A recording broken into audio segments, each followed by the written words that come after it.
या रुक्मिणीबाईने जोग नावाच्या माकडाच्या गळ्यात घुंगरू अडकवलंय शिक्षणाचं, आणि ते माकड आता गावभर उंदडते. तुमचा लोभ वाढावा म्हणून रोज बक्षीस वाढवते ते माकड. त्यांनी शिक्षण घेणं म्हणजे पाप. नरकात जायचं का तुम्हाला? त्याच्या प्रलोभनाला बळी पडायचे नाही. स्वयंपाक करण्यापर्यंत ठीक होते, पण हे जरा आता अतिच होते. घरात स्वयंपाक करताय तेवढा पुरेसा आहे. गावाला पाककला दाखवायची काही गरज नाही. जरीचे लुगडे आणि कर्णफुले हातची जाणार तर. आणि ही लिहिण्याची काय भानगड काढली मध्ये? स्वयंपाकापर्यंत ठीक होतं. काय हरकत आहे नाव लिहिले तर? नाही नाही, नरकात जायचंय काय? नरक काय आणि स्वर्ग काय कुणी पाहिलाय? तो पण मेल्यावर. जिवंतपणी सुवर्ण जरीचे लुगडे आणि हिऱ्यांची कर्णफुले वापरायला तरी मिळाली असती. आता कसलं काय आणि कसलं काय?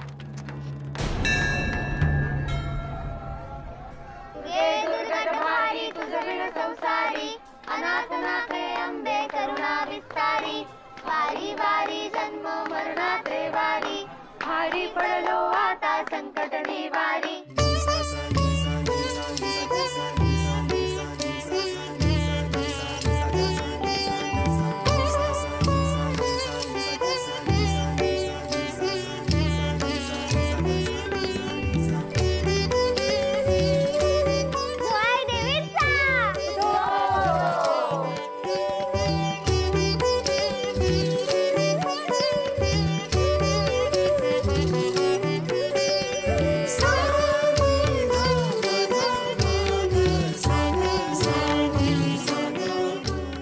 बसा बसा सगळ्यांनी बसा बसा. माझ्या विनंतीला मान दिलात आणि इथं आलात, बरे वाटले. मी साऱ्या जणींसाठी एक भेटवस्तू आणली आहे. खूप आहे.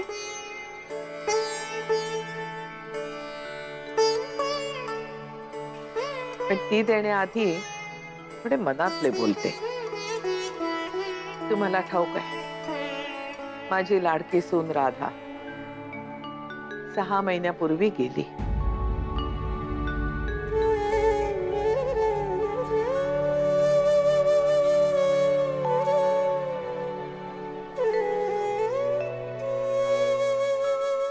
तिचे मन दुखत होते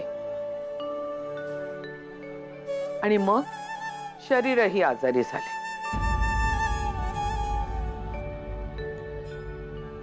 आपण बायका मन दुखले तर ते गिळून हळूहळू शरीराला दुखणे देतो आणि संपून जातो किंवा आड जवळ करतो.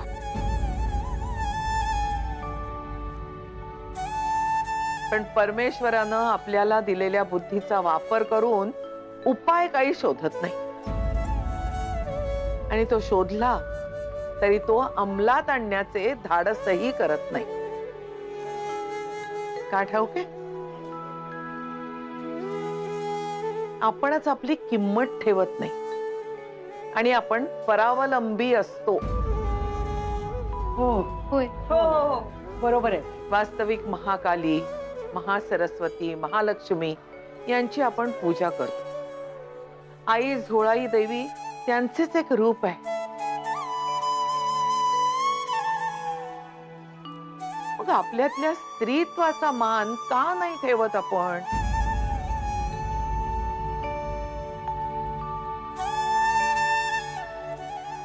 बयो, द्या बरे त्या भेटवस्तू.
काय भेटवस्तू झाली? काय हे? गोते खाली बस बघ. खाली खाली बस, खाली बस.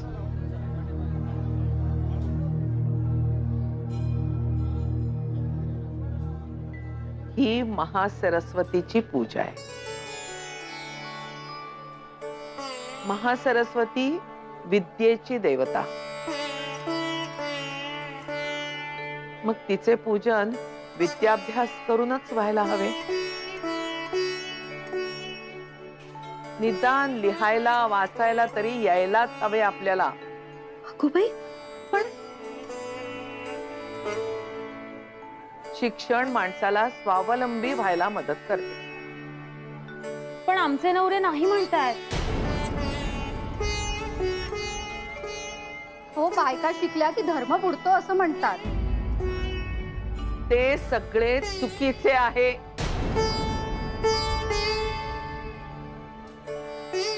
आता बघा ना,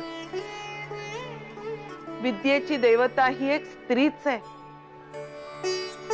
शिवाय वेद आणि उपनिषदांमध्ये गार्गी, मैत्रेयी, लोपमुद्रा या अशा विद्वान स्त्रियांचा उल्लेख आहे.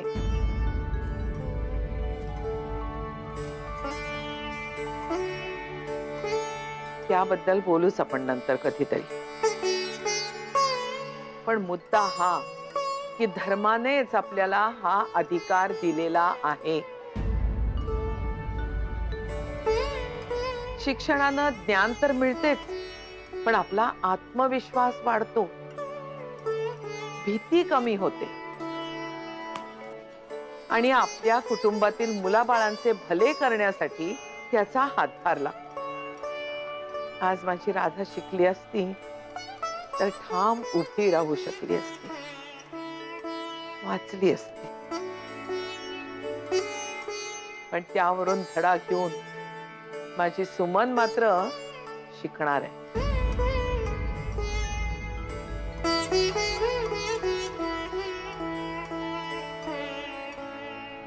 थांबा थांबा, जरा शांत व्हा. अहो, माझ्यासारखी मागच्या काळातली बाई सुद्धा शिकणार आहे. तुम्ही तर सगळ्यात तरुण आहात. पण मला सांगा, बायका शिकल्या तर आपल्या शिक्षणाचा उपयोग पण घरासाठीच करणार ना. पुरुषांना कशाला घाबरायचं? काही नाही, विरोध करणाऱ्या नवऱ्यांना सांगा, आम्ही शिकणार, नाही तर चूल बंद.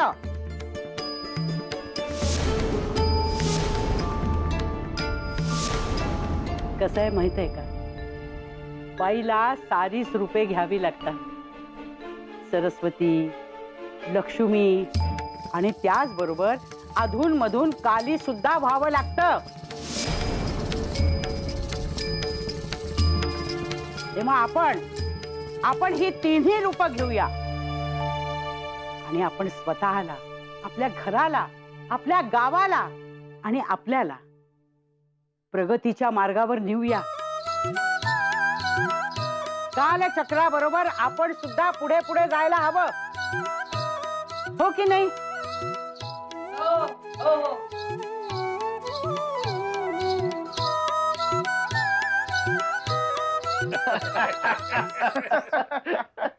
कळलं का रघुनाथा? काय रे काय? आज गावातल्या सगळ्या बायका देवळात जमल्या आहेत श्रावणी हळदी कुंकू करायला.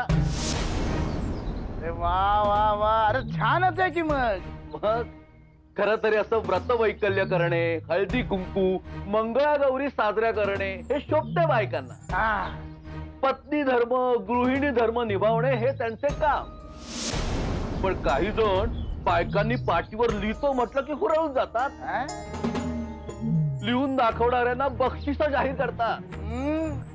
आता शिकून बायका काय बालिष्ठ होणार आहेत का? शेवटी त्या तूलच फुंकणार. करायचं काय ते शिक्षण? अगदी बरोबर आहे दादा. मग बरे झाले तो लिहा वाचायचा नाद सोडून त्या देवळात जमले. बायकांनी शिकावं यासाठी यशोदेनं शक्कल लढवली आहे. म्हणून तिने आरती आणि हळदी कुंकवाच्या निमित्तानं बायकांना देवळात बोलवलंय. पण या शुंभांना काय कळणार?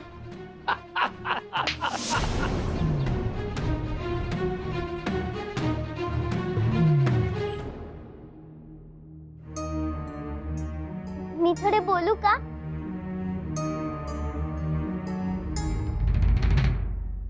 तुम्हाला सगळ्यांना ठाऊकच असेल, मी आमच्या सगुणा गाईला सोडवायला इमामवाड्यात गेले होते. तेव्हा सुद्धा असेच झाले होते. सारी जणे मला बोल लावित होती. मला बापूंनी शिक्षा सुद्धा केली. आजी, तूच सांग मला काय म्हणायचंय ते. ते काय, मला शब्दांची नीट मांडणी करता येत नाहीये.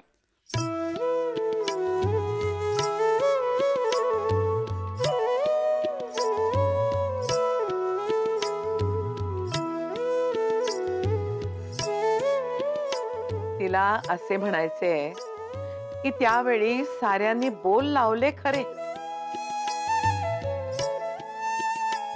पण तिने केलेल्या बंडखोर कृतीमुळे सगुणा गाय परत आली. हो बाई, हे अगदी खरे. हे पाहून गावातल्या प्रत्येक बाईला रडू आले. हो ना? हो तर. कारण पोटी मूल असो व नसो, प्रत्येक बाई मनानं आई असते. खरंय. मग मला सांगा, शिक्षणाचा उपयोग कोणतीही आई आपल्या कुटुंबासाठी, मुलांसाठीच करेल ना? होय. मग बयोनी केले तसे लहानसे बंड आपणही करू शकतो.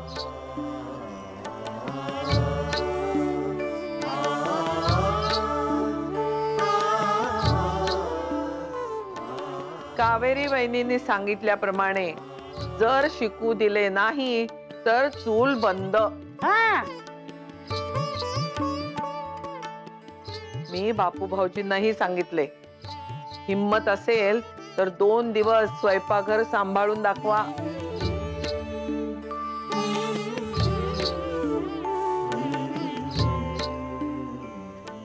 बाई, खरे की काय? अर्थात. अगदी खरे. मग आता घेऊया आई झोळाईची शपथ आणि करूया निश्चय. फडकवूया हे बंडाचे निशाण, देवी सरस्वतीचे निशाण. शिकायला दिले नाही तर चूल बंद. हो हो, शिकू दिले नाही तर चूल बंद. हो हो, शिकू दिले नाही तर चूल बंद. हो की नाही?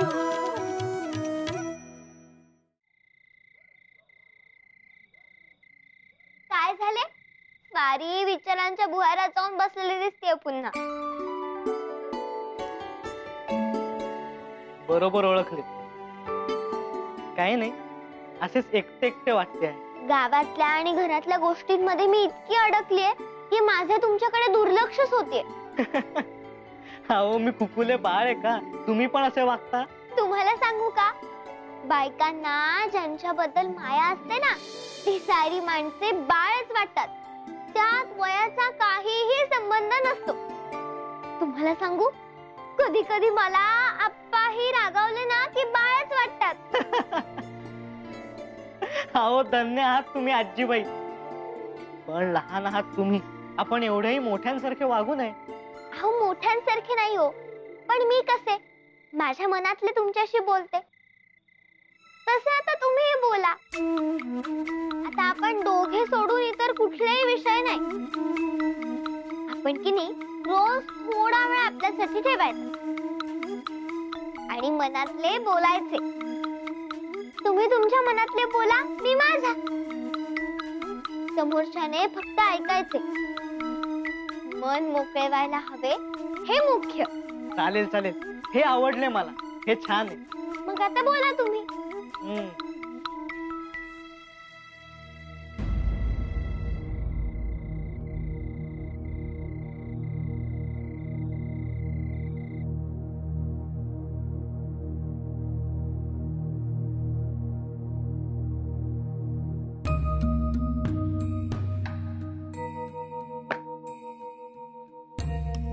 काही बोलायचंय का? ते मला सुद्धा स्पर्धेत भाग घ्यायचा आहे, चांगलासा पदार्थ करायचा आहे आणि लिहायला सुद्धा शिकायचे आहे.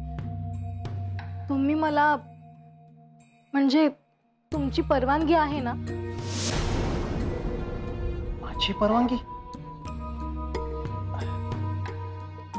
हे बघा, तुम्हाला जे योग्य वाटते ते करा, पण बापूंनी विरोध केला तर मात्र. अरे काय बापू बापू, त्यांचे ऐकलेस?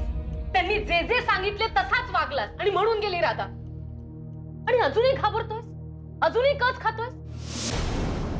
अरे आता तर जाऊबाई सुद्धा आहे त्यांना खणखणीत उत्तर द्यायला. का घाबरतोयस तू नारायणा? अरे तुला स्वतःचे असे काही मत आहे की नाही? हे बघा काकू, मला ओरडू नका. तुम्ही शूर आहात, तेव्हा तुम्हाला हवं ते करा.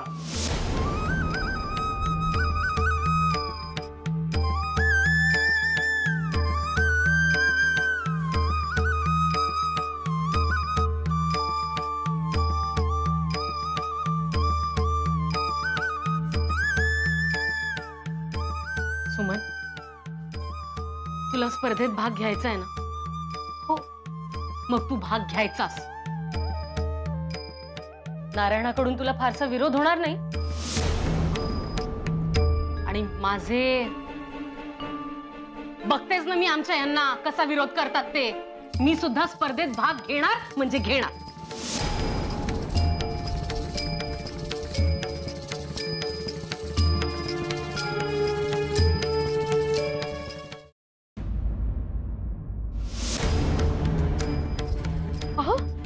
काय करताय हे? सांगितलं होतं ना, या घरात हे भिकारताय नकोत मला म्हणून. का हात लावलात पाठीला? असे काय करताय? रुक्मिणी काकूंनी मोठ्या प्रेमाने दिली होती हो ही भेट. त्यामागे काहीतरी अर्थ आहे ना? हो, मग आता ही पाठीच फोडतो. अहो अहो, असे करू नका हो. विद्येचा अपमान करू नये.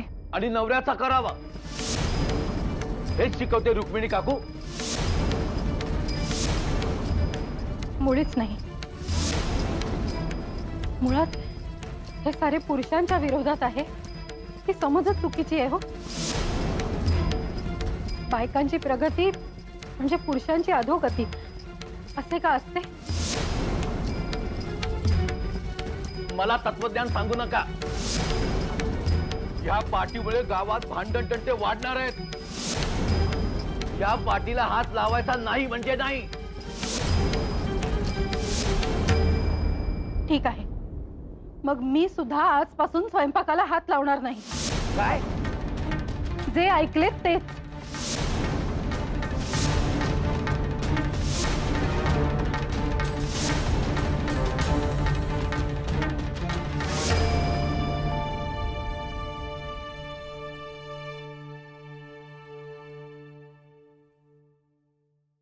सारखे माझ्या मनात येते की आप्पा, रघुनाथ काका, तुमच्या घरी तुमचे बापू, नाना, गावातले काही पुरुष मंडळी इतक्या चांगल्या गोष्टीला काय विरोध करतायत? एकदमच कसे होईल? तिकडेही कोणीतरी कधीतरी सुरुवात केली असेल, तेव्हा असेच झाले असेल तिथे. आजी म्हणते की बदल सहज होत नाहीत, त्याची विरोध होतो. त्यावेळी टिकाव धरला तर बदल होतोच आणि त्याचे फळ पुढच्यांना मिळते. आपणही करतोय हळूहळू. कदाचित आपल्याला नाही, पण पुढे आपल्या मुलांना होऊच शकतो याचा लाभ. आलात का तुम्ही पुन्हा आपल्या मुलांवर? मग मला तर वाटते तुम्ही सारखे देश स्वतंत्र होण्याबद्दल बोलत असताना जर सगळ्यांनी आपल्या मुलांना चांगले संस्कार दिले, आपल्या मुलांना सारासार विचार करायला शिकवले आणि उत्तम माणूस केले तर देश आपोआप स्वतंत्र होईल. कारण सगळे एकमेकांना मदत करत आनंदाने राहतील ना. अहो, इतके सरळ आणि सोपे नसते ते. मलाही पूर्वी असेच वाटायचे, पण तसे नाहीये. पण सारे फार गुंतागुंतीचे असते. अहो, असू दे. देशाचे थेट आपल्या हातात नाही, पण आपण आपल्या मुलांना घडवू शकतो ना. मी तर वाटच बघतेय कधी एकदा मी मोठी होतीये आणि पूजा झाल्यावर देवबाप्पा माझ्या पोटात कधी बाळ ठेवतोय. हो हसताय का? पूजा झाल्यावर देव बाप्पा पोटात बाळ ठेवतो? हो मग आई नाना सगळ्यांनी मला हेच सांगितले. मी मोठी झाल्यावर घरात एक पूजा होती. मग हळूच देवबाप्पा आला. देवबाप्पाने मला तिच्या अलगद पोटात ठेवले. तुम्हालाही तर असेच ठेवले असेल ना? होय होय खरे खरे. अहो हसू नका ना, देवबाप्पाला हसू नका. तुम्ही फारच मजेशीर आहात बुवा. क्षणात आजीबाई आणि क्षणात बाळ.